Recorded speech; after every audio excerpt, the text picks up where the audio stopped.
دوسرے یہ کہ نبی کریم صلی اللہ علیہ وسلم کی شان کا تذکرہ ہے کہ آپ شفاعت عامہ فرمائیں گے، نیز پل صراط سے گزرنے کا اور امانت اور رحم کی فضیلت کا بیان ہمیں اس حدیث میں ملتا ہے۔ اگلی آخری حدیث جو ہے اس چیپٹر کی، اس کو ہم مختصر دیکھ لیتے ہیں۔ یہ حدیث جو ہے وہ بہت ہی لمبی ہے، لیکن اس میں کچھ خاص پوائنٹس جو ہیں وہ میں نے ہائی لائٹ کیے ہیں، باقی موضوع جو ہے اس کے مطابق ہم اس کو مختصر الفاظ میں دیکھتے ہیں، کوشش کرتے ہیں۔ حدیث نمبر 204 ہے۔ حضرت ابو خبیب جو ہیں وہ عبداللہ بن زبیر سے روایت کرتے ہیں، یہ سے روایت ہے کہ جب میرے والد زبیر رضی اللہ تعالیٰ عنہ جنگ جمل والے دن کھڑے ہوئے، جنگ جمل اس کو جنگ بصرہ بھی کہتے ہیں، یہ ایک یہ جنگ جو مارکا یا جو معاملہ ہوا تھا حضرت عائشہ رضی اللہ تعالیٰ عنہ اور حضرت علی رضی اللہ تعالیٰ عنہ کے درمیان، یہ وہ واقعہ ہے جنگ جمل، یہ ایک افسوسناک ہے، یقیناً ہمیں سب کو اندازہ ہے اس کا۔ بہرحال جنگ جمل والے دن کھڑے ہوئے تو مجھے بلایا، تو چنانچہ میں آ کر آپ کے پہلو میں کھڑا ہوا، آپ نے فرمایا بیٹے آج جو لوگ قتل ہوں گے وہ ظالم ہوں گے یا مظلوم ہوں گے، یا وہ ظالم ہوں گے یا مظلوم ہوں گے، یعنی ظالم اور مظلوم دونوں ہی آج اس مارکے میں قتل ہوں گے۔ میرا اپنی بابت بھی گمان ہے کہ آج میں مظلومانہ قتل ہو جاؤں گا، یعنی ان کو یہ گمان تھا حضرت زبیر رضی اللہ تعالیٰ عنہ کو کہ میں بھی آج ایک مظلوم مانا، یا میں جب قتل ہوں گا تو میں مظلوم بن کر ایز اے مظلوم قتل ہو جاؤں گا۔ میرے لیے سب سے زیادہ فکر کرنے کی بات، میرے لیے سب سے زیادہ فکر والی بات میرا قرض ہے جو میرے ذمہ ہے۔ انہوں نے کہا کہ میرے لیے آج موت جو ہے یا قتل کیا جانا وہ زیادہ فکر مند نہیں، بلکہ میرے لیے سب سے زیادہ فکر والی بات جو ہے وہ میرا قرض ہے جو میرے ذمہ ہے۔ تیرا کیا خیال ہے کہ ہمارا قرض ہمارے مال کو کچھ باقی چھوڑے گا، یعنی ادائیگی قرض کے بعد کچھ مال باقی بچے گا؟ پھر فرمایا اے بیٹے ہمارے مال کو بیچ کر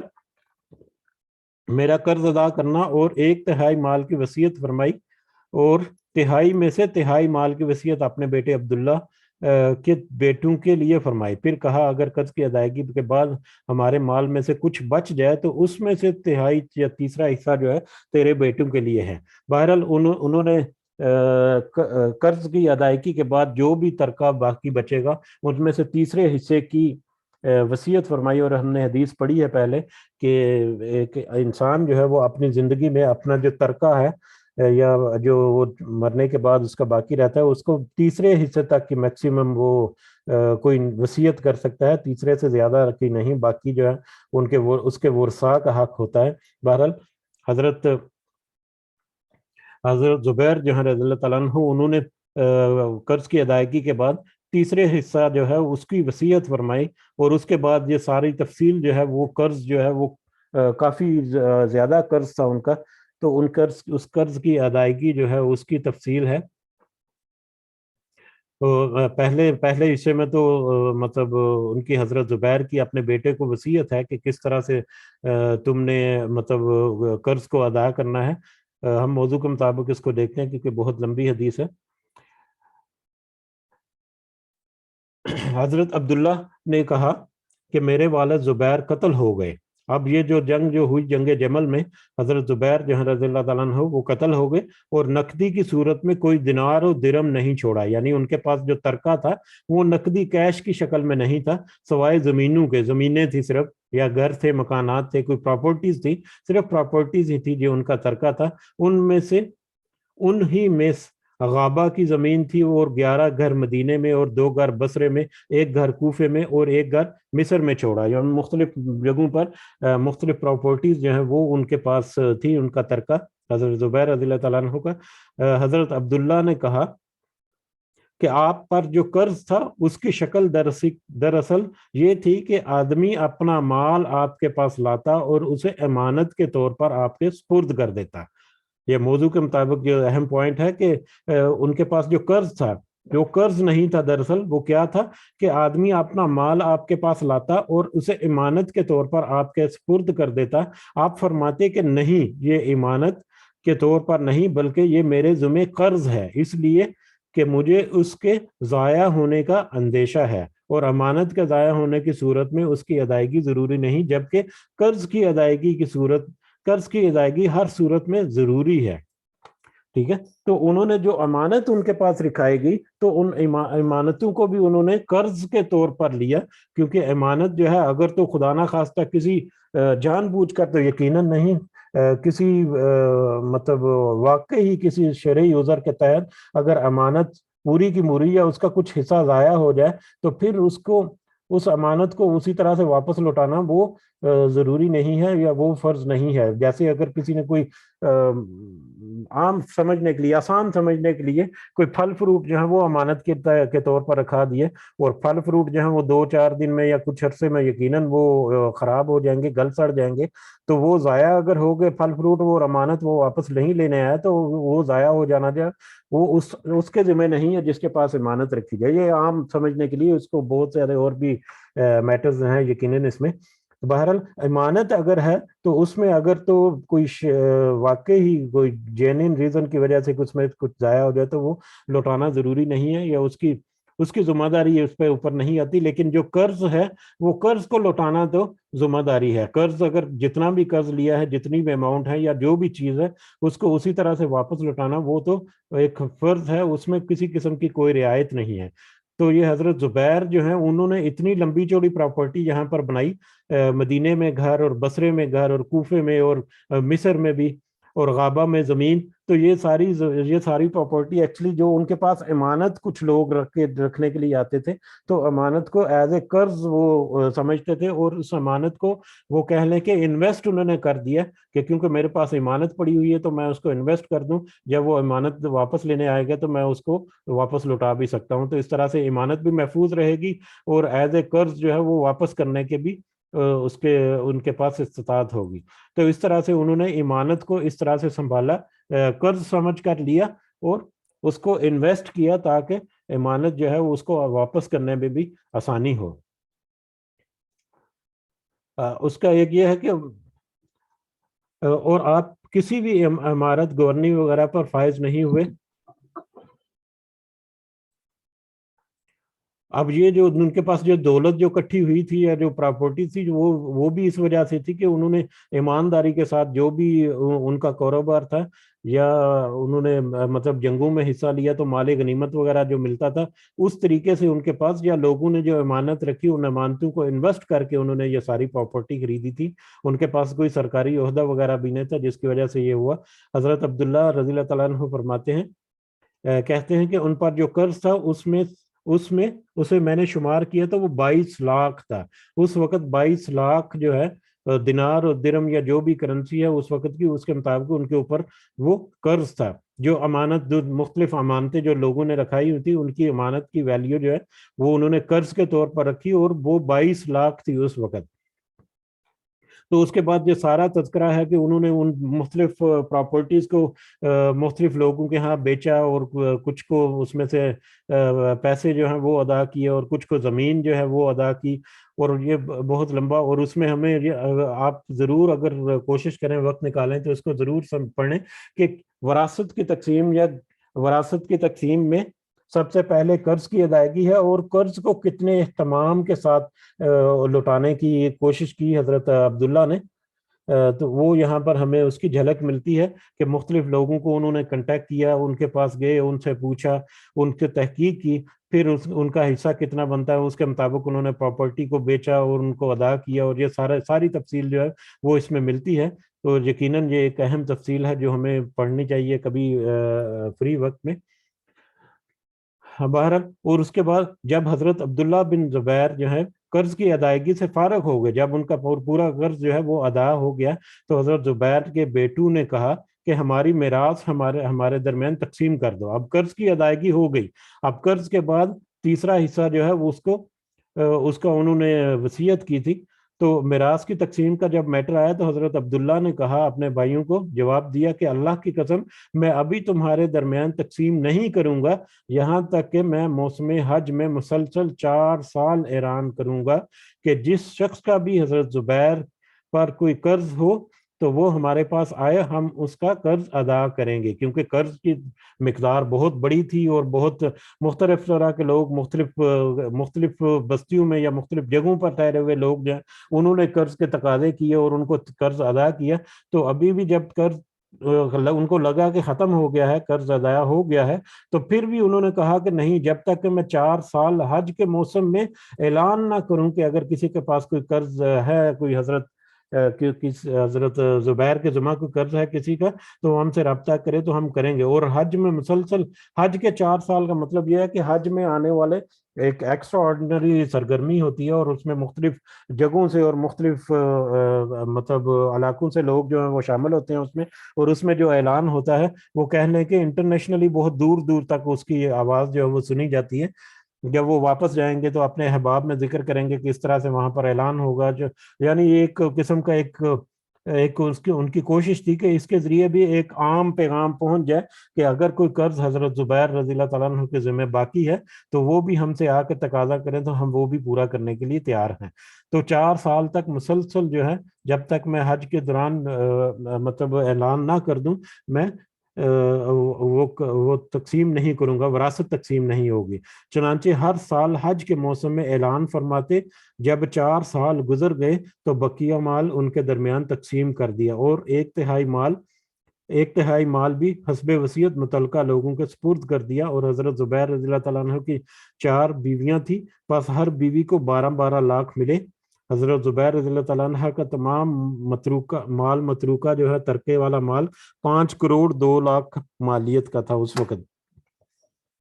یہ بخاری کی حدیث ہے. تو اس حدیث کو ہم جب تفصیل سے پڑھیں تو اس میں امانت جو ہے حضرت زبیر علیہ السلام نے اپنے بیٹے عبداللہ کو امانت دی.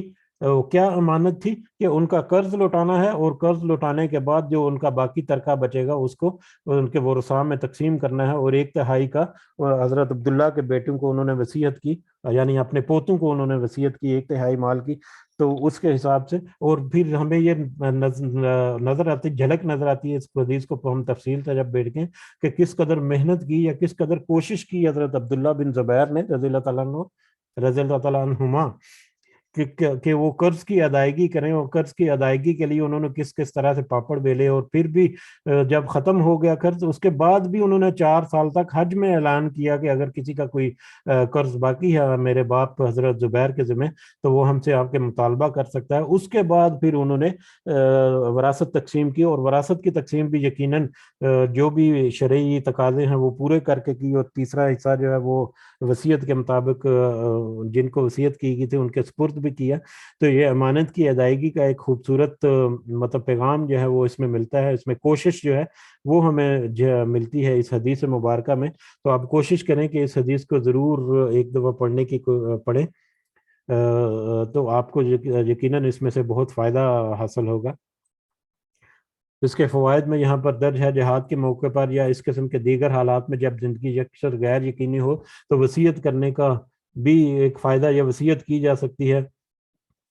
انفاذ وصیت اور تقسیم میراث سے قبل میت کے ذمہ قرض کی ادائیگی ضروری ہے, یعنی قرض کی ادائیگی وراثت تقسیم ہونے سے پہلے قرض کو ادا کرنا جو ہے یہ ضروری ہے. قرض کی ادائیگی, قرض کی موجودگی, جب تک قرض ہے تب تک وراثت جو ہے وہ تقسیم نہیں ہو سکتی. حسب ضرورت اور اقتضاء پوتوں کے لیے وصیت کرنا جائز ہے جبکہ آباء کی صورت میں حاجب موجود ہوں, یعنی وصیت جو ہے وہ 1/3 مال کی جا سکتی ہے, کسی کو بھی کر سکتے ہیں,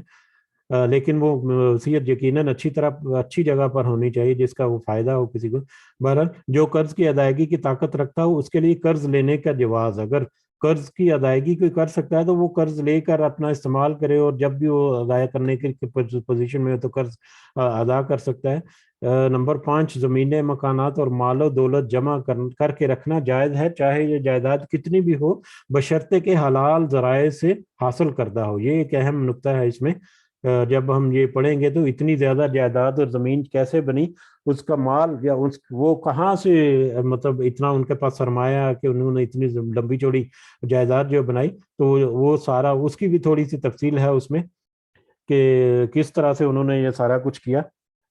بہرحال کوئی حلال طریقے سے کمائی ہوئی جو دولت ہے اس سے پراپرٹیز وغیرہ بنانا جو ہے اس میں کوئی قباحت نہیں ہے, کوئی اس میں مطلب معاملہ خراب نہیں ہے، جب شرط یہی ہے کہ حلال طریقے سے حلال انکم سے وہ بنایا گیا ہو۔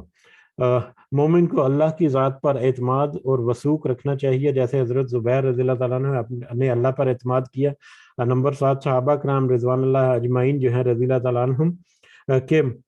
کے مکارم میں اخلاق کا بیان، بعض نے معاونت کی، بعض نے قرض معاف یا مؤخر کرنے کی خواہش کا اظہار کیا، لیکن حضرت عبداللہ بن زبیر نے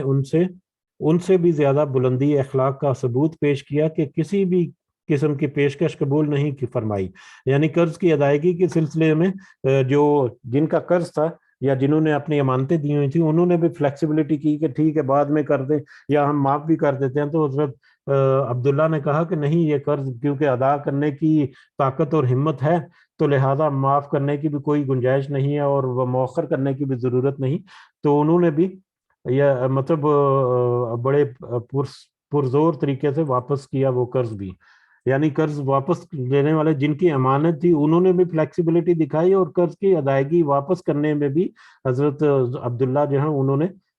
مطلب کسی قسم کی کوئی کسر نہیں چھوڑی۔ تو اس کا بھی یہاں پر ایک بڑی اچھی مثال ملتی ہے وہاں پر۔ اسی طرح غازی اور متوکل علی اللہ شخص کے مال میں اللہ کی طرف سے برکت ڈال دی جاتی ہے، جیسا کہ حضرت زبیر کی زمین کئی گنا زیادہ قیمت پر فروخت ہوئی۔ حضرت زبیر جو ہے ایک خالص نیت کے تحت انہوں نے یہ ساری جائیداد خریدی تھی،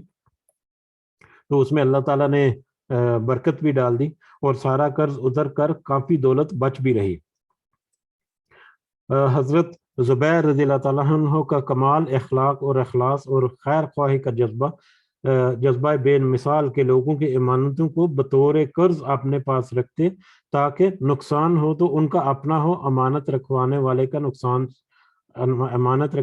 نقصان سے محفوظ رہے۔ یعنی حضرت زبیر جو ہیں انہوں نے امانت کو بھی قرض کے طور پر لیا تاکہ جس کی امانت ہے اس کو نقصان نہ ہو، اگر کوئی نقصان ہو بھی تو بطور قرض اگر لیا ہے تو قرض لینے والا جو ہے اس کو نقصان ہوتا ہے، تو مطلب ان کو نقصان سے بچانے کے لیے امانت دینے والے نے ان کو تو انہوں نے مطلب قرض کی شکل میں اپنے پاس وہ محفوظ رکھا۔ حضرت عبداللہ بن زبیر رضی اللہ تعالیٰ عنہ کا کردار کس قدر قابل رشک ہے کہ پہلے والد کا قرض اتارا، پھر ترکہ ورثہ کی تقسیم فرمایا اور امانت و دیانت کا شاندار مظاہرہ کیا۔ ورثہ نے 4 سال تک انتظار کیا تاکہ حضرت زبیر کا بوجھ ہلکا ہو جائے اور بار بار وراثت کا مطالبہ بھی نہیں کیا۔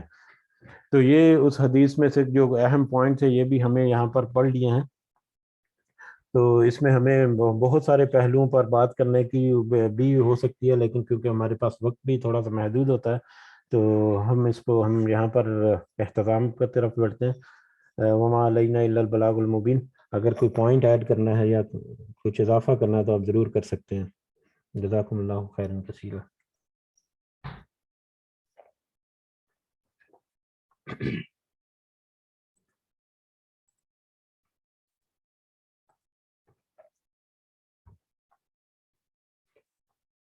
جی تو اجازت چاہتے ہیں، اس کے ساتھ ہی پھر انشاءاللہ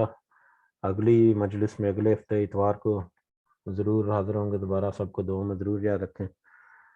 ربنا تقبل منا انک انت السمیع العلیم وتب علینا انک انت التواب الرحیم۔ سبحان ربک رب العزۃ عما یصفون وسلام علی المرسلین والحمد للہ رب العالمین۔ سبحانک اللہم وبحمدک اشہد ان لا الہ الا انت استغفرک واتوب الیک۔ جزاکم اللہ خیرا۔ السلام علیکم ورحمۃ اللہ وبرکاتہ۔